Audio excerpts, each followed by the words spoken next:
Something tells me this is no mere adventure story.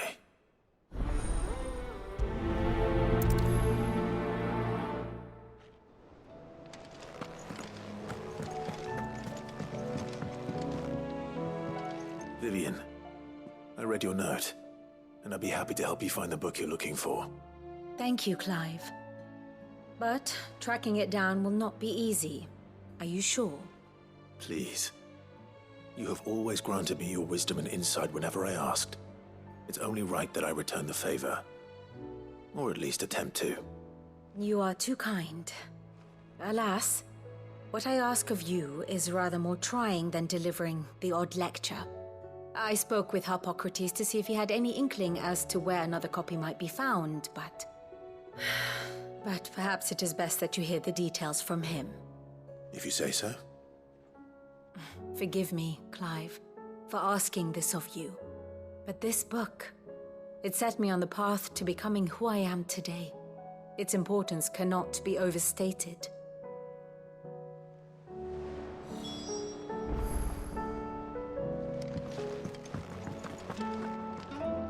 Ah, Clive, my boy. What a pleasure it is to see you. Hippocrates. There's something I need to ask you. I've been charged with locating a book called From a Distance. Then you seek a rare gem indeed. One whose name I had not thought to hear from your lips. You've been talking to Vivian. Right as always. But she didn't seem keen to tell me very much. I take it she didn't like what you had to say. And yet I gather it did naught to dissuade her. Clive, if the young professor has tasked you with obtaining a copy, I fear she asks the impossible. The executors would not allow it. The executors? Coveters of Secrets.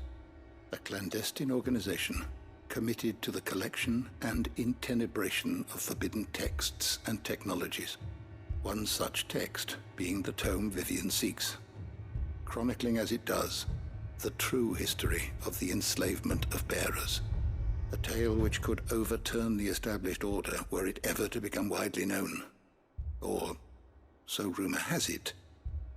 I've never actually read the thing, or even set eyes on it for that matter. How is it that I haven't heard of this organization? Why, secrecy is the executor's watchword. They lurk in the shadows, emerging only to seize that which must be seized, be it books, inventions, or people, before disappearing again, leaving nary a trace. Which would explain why Vivian's copy was snatched from her grasp not long after she found it. By the hand of the executors, yes. But what drives them? Self-interest or ideology? Fine question. Sadly, all that is known of the executors can be recounted in a single breath. You may just as soon ask me of their origins, numbers, or the identities of their leaders. Any answer I give would be pure speculation. Then my hunt was doomed from the first. What was Vivian expecting? That I'd pluck it from thin air? Not from thin air, no. From ash. Rumors of the executors are rife among the scholars of Storm, but rather less so across the strait. I have a friend. Well, I had a friend in the village of Garnick, a collector of rare tomes, upon which subject we would oft correspond. Alas, I have heard naught from him since the skies fell dark. And no doubt he, too, has turned. But, though he did not mention it by name, it is possible that a surviving copy of From a Distance yet rests upon one of his many shelves, quietly awaiting discovery. If you were, by some chance, able to save even a single book from the poor man's library, I know his soul would rest easier. Very well. When I next find myself in Waloed, I'll be sure to pay Garnick a visit.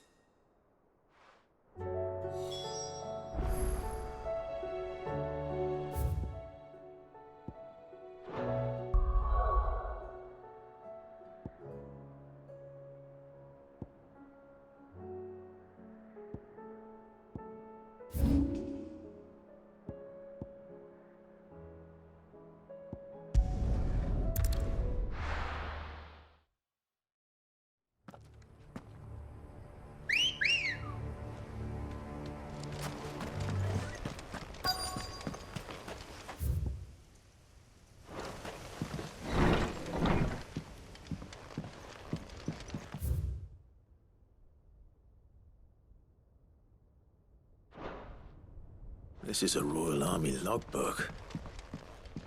Did he take this from the local barracks?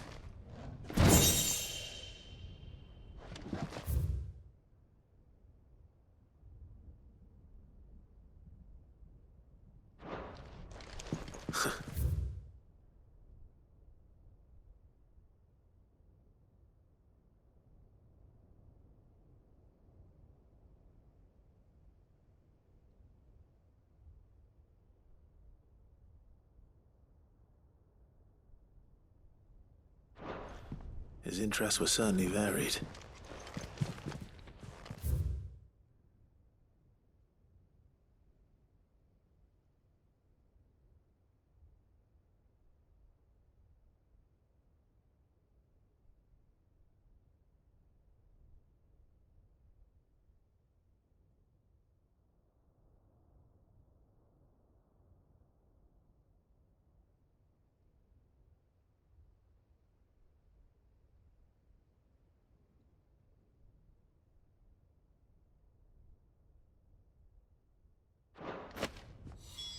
This is it.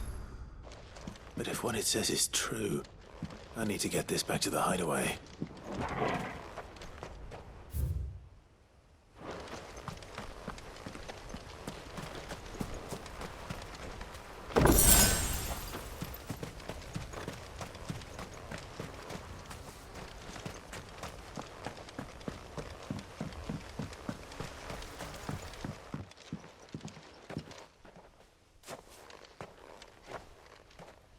Leaving so soon, stranger?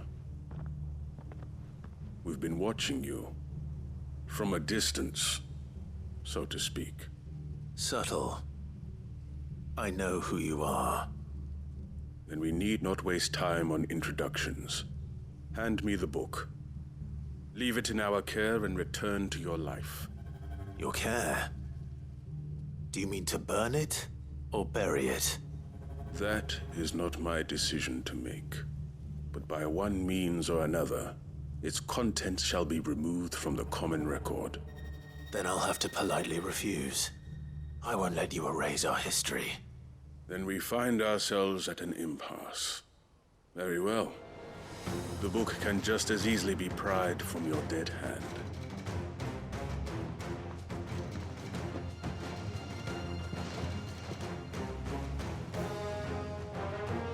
Let's see, shall we?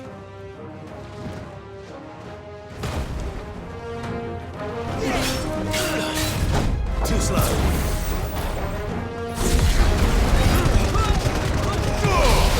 Nice try.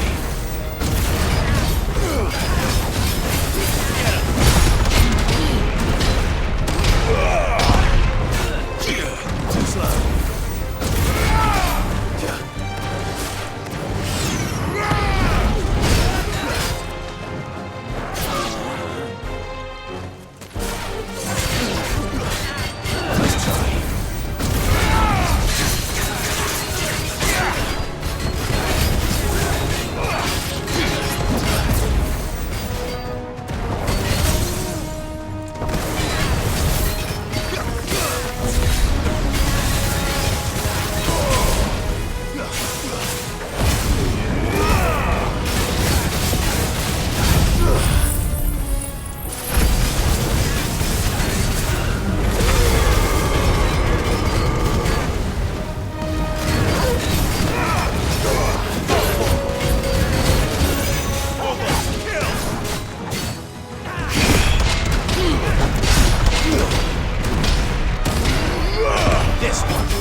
Impressive.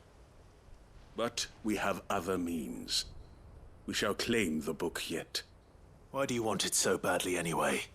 It lays out in no uncertain terms the vanity and avarice of mankind. It tells the shameful history of the persecution and oppression of a gifted few by a giftless many. Would you say that this interpretation was correct? I don't know. You don't know. Your sword may be sharp, but your wits are dull. So let me answer for you. There is no correct interpretation of history. That a series of events took place may be proved beyond a doubt. But there can be no single, immutable explanation as to why they came to pass. It is a question of numbers and of belief.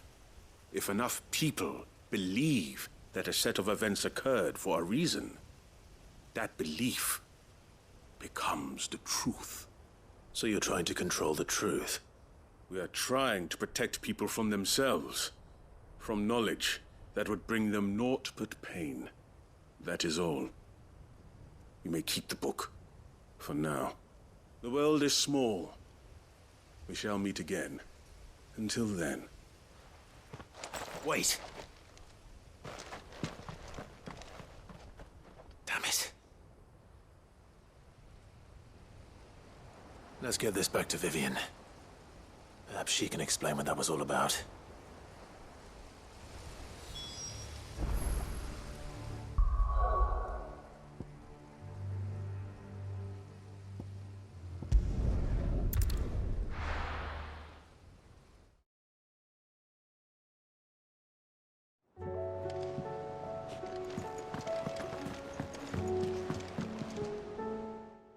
Vivian.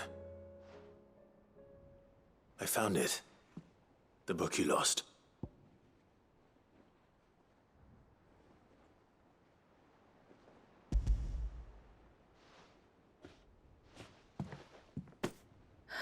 You found it. Thank you, Clive. Even though I asked this of you, I was not entirely sure it would be possible. I feared the executors had seized every copy. I met with one of these executors, and I convinced him to let me keep it. He told me something. That the truth is just a matter of collective belief.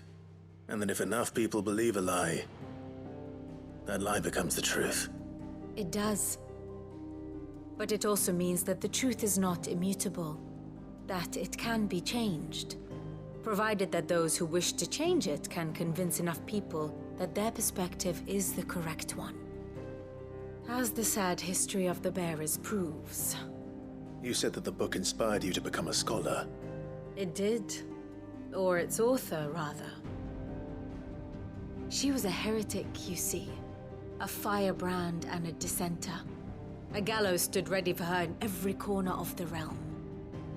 And by shunning society, or perhaps being shunned by it, she stumbled upon a truth so potent that an entire realm trembled at the prospect of its utterance. I, too, have always felt somehow set apart from the world of men. A stranger to my own species. She taught me that my solitude was not a curse, but a gift. And that, though my journey to the truth might be a lonely one, what I found at my destination would be more than worth the cost. Do you still feel that way? That you're not one of us? Honestly, I'm not entirely sure anymore. Since coming to the hideaway, I find my thinking somewhat clouded. Perhaps the result of studying mankind from a rather closer perspective than I had intended. But the more I study, the more I find value in this perspective. In looking not from the outside, but from within. So if you'll permit me, I'd like to continue my work here. Remember, Clive, when enough people believe, belief begets truth. Give the men and women of this benighted world the gift of truth. Make them believe in you. As I do. I'll try, Vivian. I'll try.